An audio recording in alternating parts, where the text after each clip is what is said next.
We're still hanging here by the pool with Slash from Guns N' Roses, and of course Snake Pit. We just checked out a Snake Pit video. Good to see that one again, actually. Good choice, Slash. I know you've had a lot of downtime from Guns N' Roses in the last, I don't know, 2 or 3 years. You've kind of... I've done, like, since the last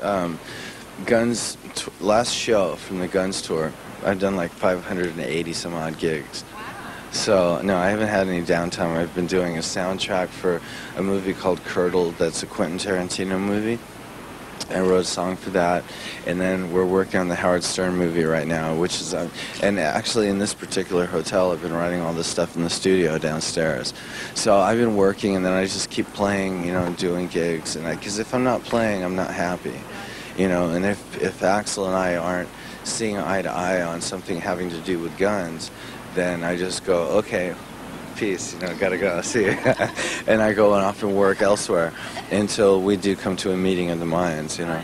Yeah, what I actually meant was you've had downtime from Guns N' Roses, and I know you don't like to sit around, but also this whole kind of thing of when you went back to Snake Pit and stuff, you like the whole underground feel of all the side projects that you do, don't you? I wouldn't have traded, we did, I don't know, 180 gigs in 4 months.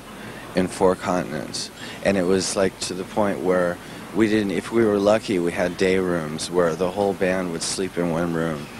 So we'd have us all, you know, and that's like the old days.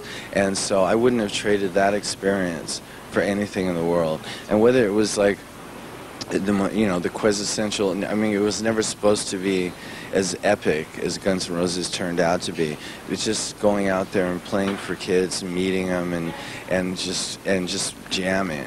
That's where I come from. So it's like I had a really good time doing it, and it also reestablished in my mind why it is the fuck that I do what I do, you know. Excellent. And I know it's difficult for you to say, but if you could look in like a crystal ball and predict, when do you think Guns might actually get into the studio, and how do you think it's going to go from here? Well, at this point, now that Axl and I are really civil, you know. I'm very pleased to hear that. No, we went out to dinner recently and had a bottle of wine together and like sat and talked about what we were interested in and so on and so forth. You know, more complicated, I guess, than it normally would be, but Axl's a very complicated guy. He does like to talk about this stuff. I like to just plug in and jam, and that's sort of the thing that's the difference between guitar players, is he's sort of a visionary. Sounds like Spinal Tap. And then I just like to play my guitar, but we did sit down a couple times and have a really good meeting. And so at this point I start rehearsal in a week and a half or so, and we just take it from there. That's the way I see it. If you were to talk to him, it would probably be like a little bit more, yeah, I don't know, planned out than that, but I'll just show up and we'll go from there. It'll work out though. I'm sure it will. Well, it's been a pleasure talking to you. Thanks very much, and lots of luck with Guns N' Roses. And that's very exciting news that the band are going to be getting back into the studio sometime this year. I think we can say that. All right, thanks, Slash, and we'll speak to you, I guess, next Guns N' Roses album. Yeah, that's great. Cheers.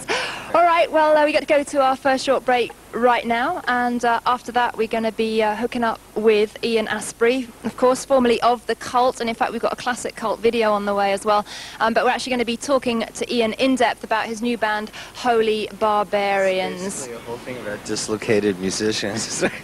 Exactly. So stay tuned, see you after these messages with Ian Astbury from the Holy Barbarians.